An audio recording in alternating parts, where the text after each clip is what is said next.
Will Lynch at the faceoff X for Notre Dame. Cal Girard again taking the faceoff for Duke. The Blue Devils without their top faceoff man, Jake Naso, out for this ACC tournament.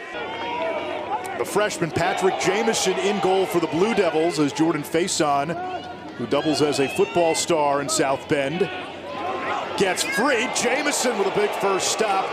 As a freshman goalie this year, he has been nothing short of brilliant. Now Dyson Williams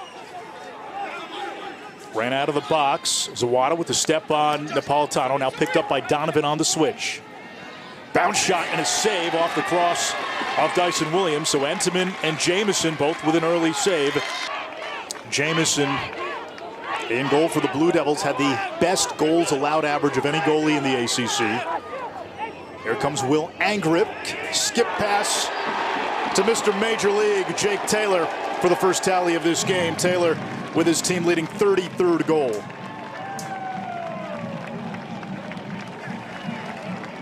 And we're going to get a look here of Entenmann in the cage.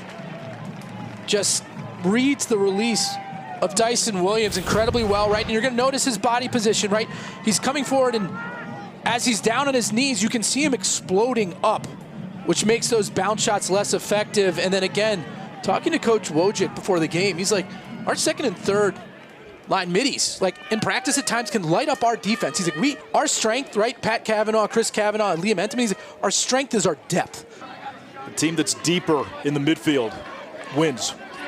And oftentimes, right, it's the team that's able to create 1, 2, 3, 4 scoring opportunities in that transition.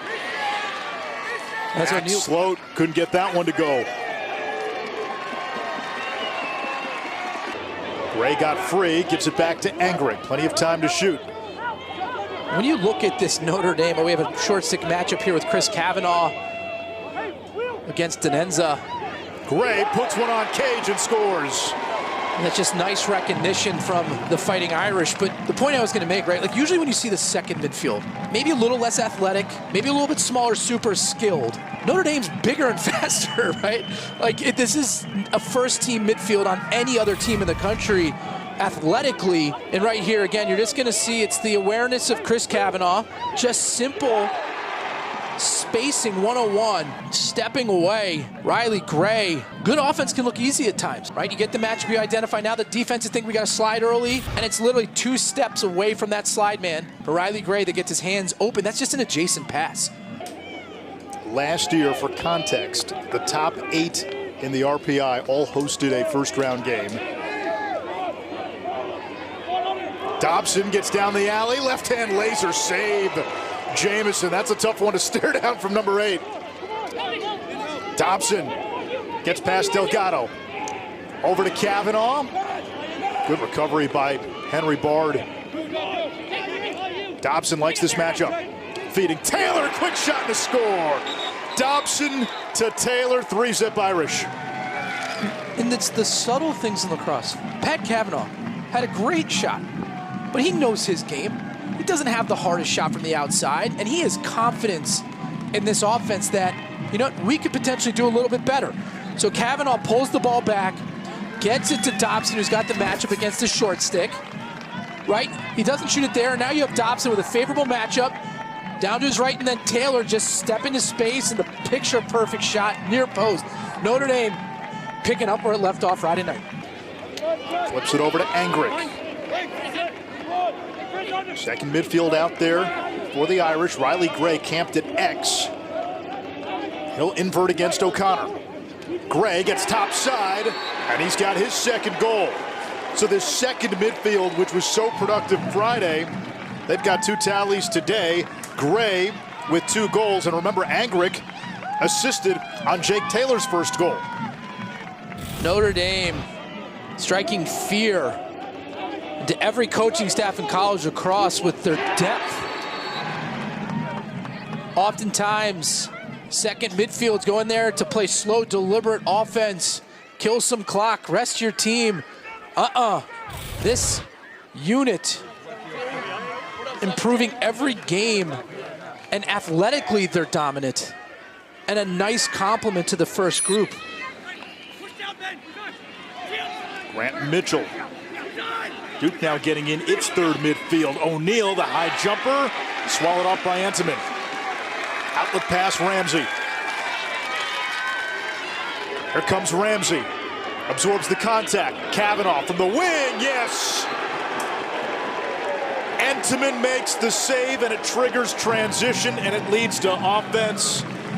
Notre Dame typing in caps lock in quarter number 1.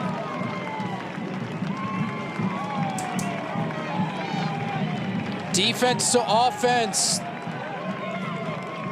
Liam Entenmann faced up against O'Neal. Takes an outside shot again. Down to his knees, matches stick for stick, clear catch. Eyes up, push in transition. Ramsey, a very talented two-way type player, and gets it to Chris Kavanaugh, the best outside shooter on this Notre Dame attack. He'll make you pay in transition.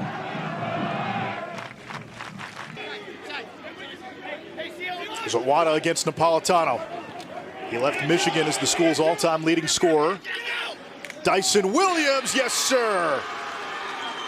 Duke avoiding a first quarter shutout, and for Williams, career goal number 200. But right here, Duke's best offensive set. Zawada with the hard dodge up the side, draws the slide. And when the slide happens, opportunity presents itself as long as you keep your composure. Zawada does a nice job regaining his balance, bangs the ball through X. Dyson Williams steps away from where the slide came, so he's making it a harder second slide for Notre Dame to get on his hands, and then the picture perfect release to the top portion of the cage. No other team can do that, at least at this level. I'm not seeing one that has so many different ways they can make you pay. McAdory against Light. McAdory turns the corner. Entenmann saw it all the way. Not much on the shot. Over to Pat Kavanaugh, who's got the short stick matchup with O'Connor. Kavanaugh gets underneath. Skip pass intercepted. That's Carpenter, who's been one of the great takeaway artists at Duke in his career. Overthrow. O'Neal had it for a moment, lost it. Ball died right near the sideline. Conlon comes up with it. Now the Irish push the other way. Fulton Bayman. McLean steps into one, unsettled, and McLean eats off the chaos. Coach Danowski, in his interview, said it's the sloppy, careless turnovers. Notre Dame makes it hard to clear, but right there, Duke panics a bit, which leads to this transition opportunity, and a nice job by Bayman being patient, and it's a slow break, right? So it's not a true advantage on the attack to defenseman, but you had a 2-on-1 up top. He slowed down, recognized that, and let McLean fill in to get his hands free, and look, this is what he does best. Notre Dame has flexed its depth here in Charlotte this weekend.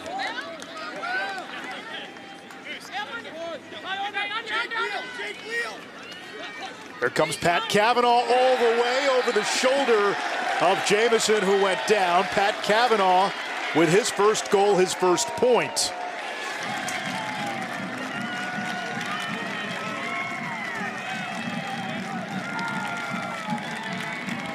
Kavanaugh in the first matchup had a lot of success operating from up top. He's got a different matchup this game against Bard. But just a hard drive down the left side, low angle. Jamison comes off the post a bit. Usually very sound in cage from a body positioning perspective. But you can tell Jamison didn't get a read on where that shot was going, and he kind of flinched a little bit, moved his legs off the post. Kavanaugh sneaks it by the near post. Tries to shake Bard.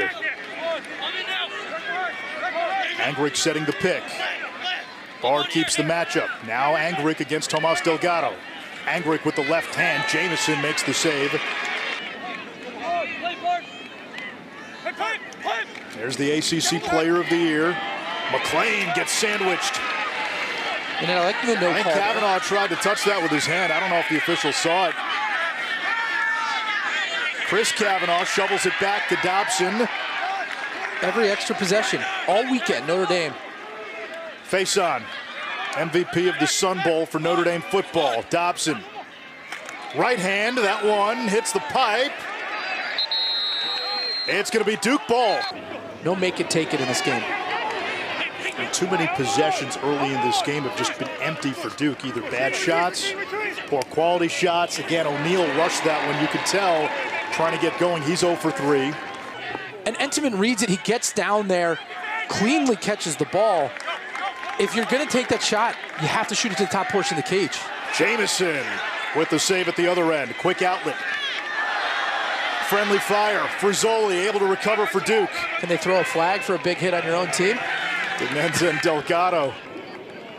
Good matchup here for Duke. McAdory against Nick Harris. McAdory's got that great first step. Skip pass. Johnston from the outside. And the freshman hits. In Duke's offense, when they're making a couple passes and drawing slides and initiating the offense to throw a pass rather than score, finding some success. Ben Johnston, Duke's leading goal scorer as a freshman. Right here, McAdory draws the slide.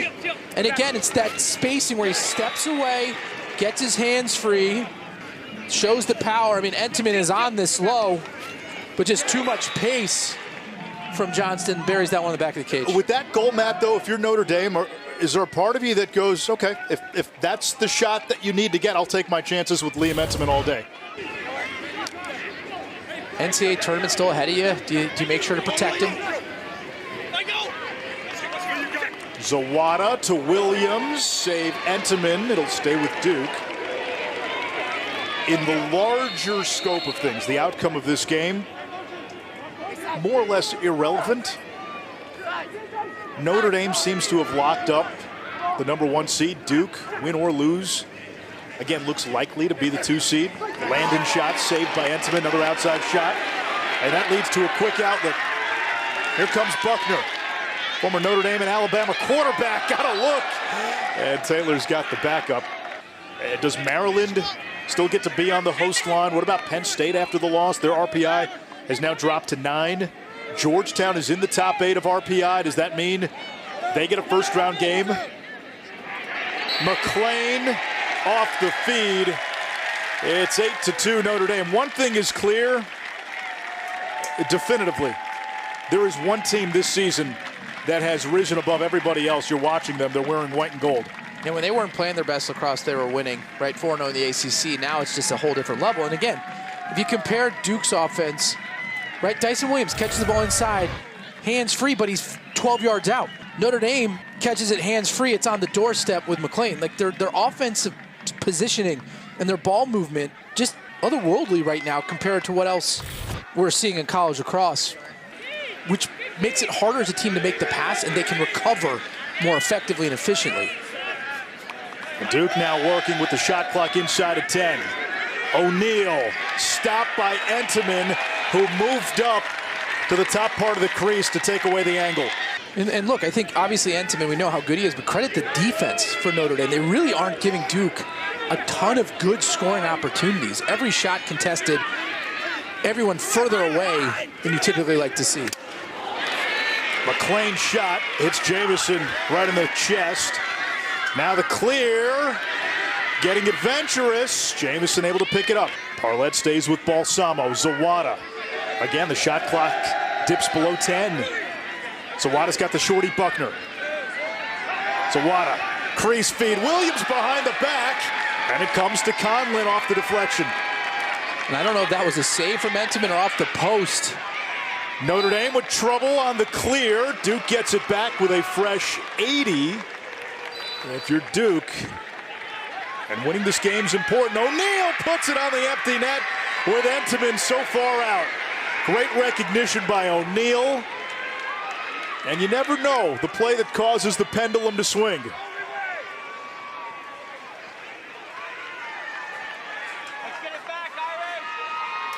So I had a feeling that Entenmann makes a save here on Dyson Williams. And we're going to take a look. I think this is going to be otherworldly, right? I think you're going to see him drop his hands low, but get the butt end up And hits that save, and then off the post from Entenmann. And then Entenmann, maybe a little excited after that amazing save, got confused and thought he was a long stick defenseman running out, leaving the net uncontested. And you can see Coach Corrigan. What are you doing? I don't need you to do that. Stay in the cage. Right, you're going to see him here. I think. And so now. Yeah, does he think that his team has the ball? Well, no. I'm not sure what he's thinking. Obviously, Taylor's thinking. I don't know what he's thinking. Now, Dyson Williams ran out of the box on Friday. He's been doing that most of the day today. Zawada. O'Neal. Turns. Entenmann snags it. Duke, win or lose, will be the 2 seed. Brackets revealed 9:30 tonight on ESPN2. Women's bracket at 9 p.m. And Chris Kavanaugh back in. Should he be at this point? Now that becomes a topic now. Hot shot from the pole. It's Carpenter. Duke closes to within 4. A little pound of the chest by Carpenter. And even though the result, the outcome in the grand scheme doesn't matter with the history and the backstory with these two teams, you can tell from Carpenter's emotion. Belief matters. Belief matters. Absolutely. If Duke walks away from Charlotte saying, hey, we finally beat Notre Dame, that may matter 3 weeks from now. And it's compete with Notre Dame, right? I mean, look, at the end of the day, if you lose by 1 or 2, you're like, oh, you know what? Hey, that's saying it's hard to beat a team 3 times. That statement doesn't have as much weight when you win by 10 in one of those matchups, right? Then you start to think like, hey, we'll play them 100 times. Notre Dame defense, or excuse me, Duke's defense settled down nicely here, playing a little bit better to start this second half. Face on toward the cage, behind the back, Taylor. He's a magician.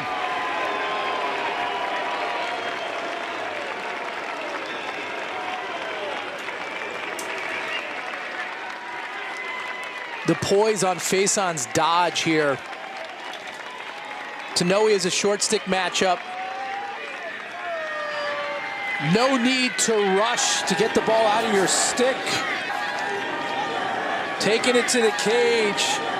And then Taylor showing near side, whipping it behind the back. Look at the placement here, this angle to the far post.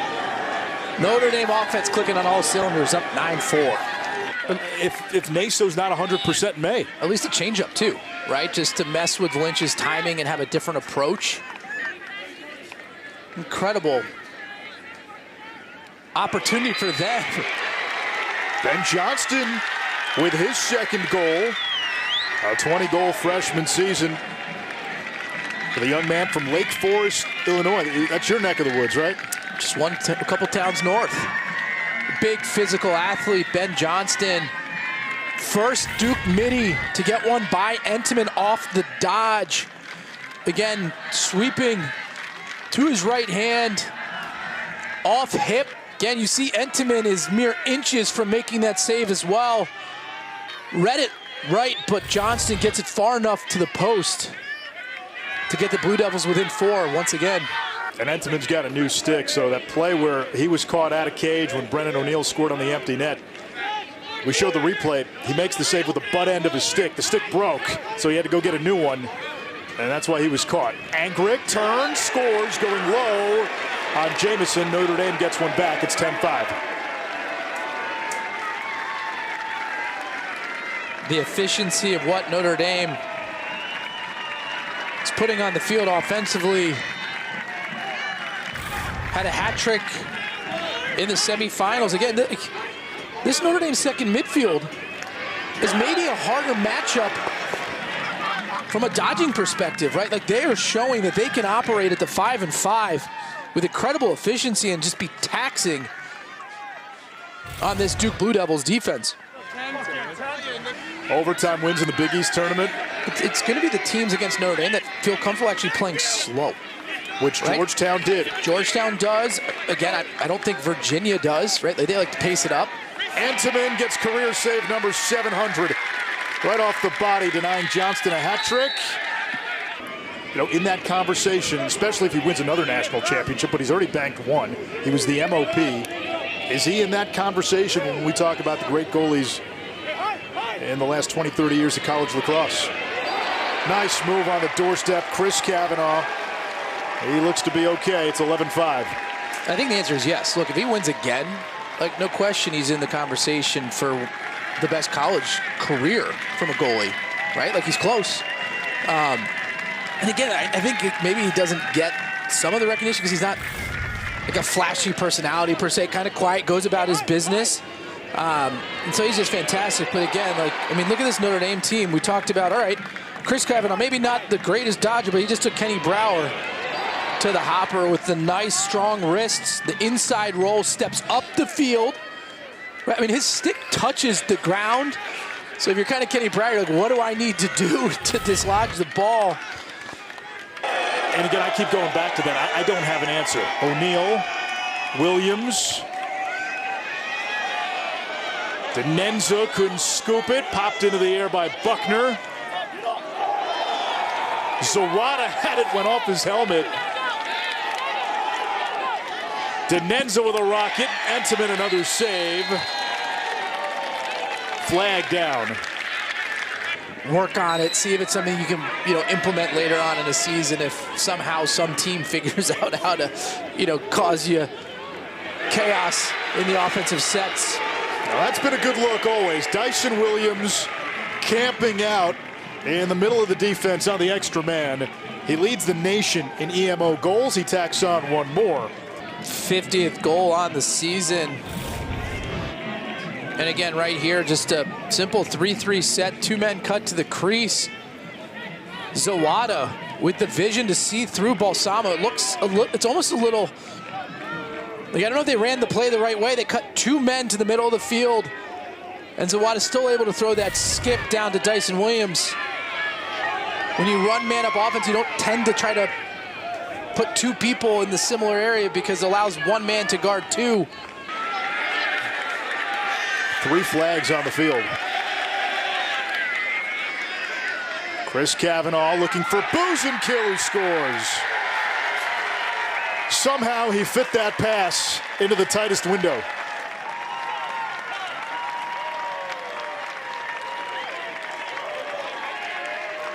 Take a look at the penalty here. That's the definition of a hold, up high. But again, Engrick gets the ball out. They maintain possession. And with 5 seconds left on the shot clock, they put their 12th on the board. What a handle by Buzenkill. Pat Kavanaugh realizing, hey, we're down on the bottom of the shot clock. Let's milk it a little bit more. He's got a short stick matchup. Up top to his brother Chris. The goal is good, and if they give Pat Kavanaugh an assist, it'll be the 38th time we've seen the Kavanaugh to Kavanaugh cocktail.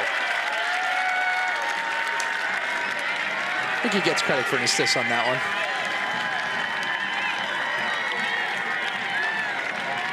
Again, it's just this patient offense. Kavanaugh understanding and recognizes he is guarded by his short stick.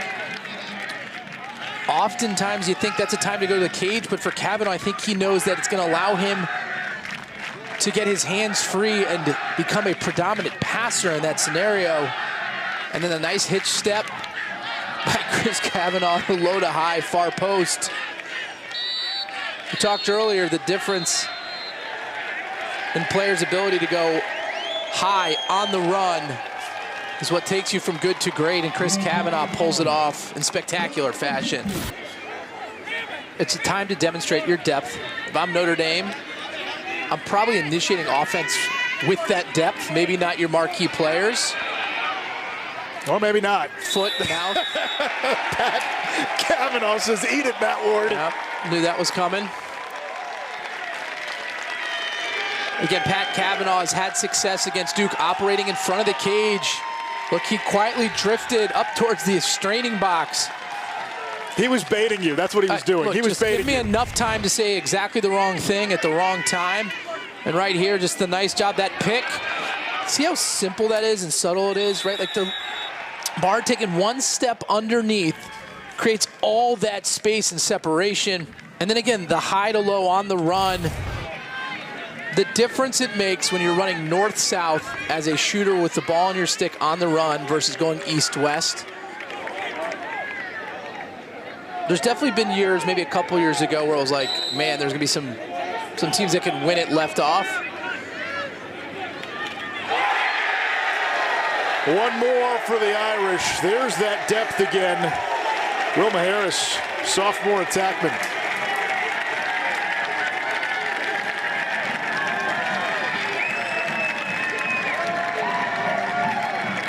Look at the bench.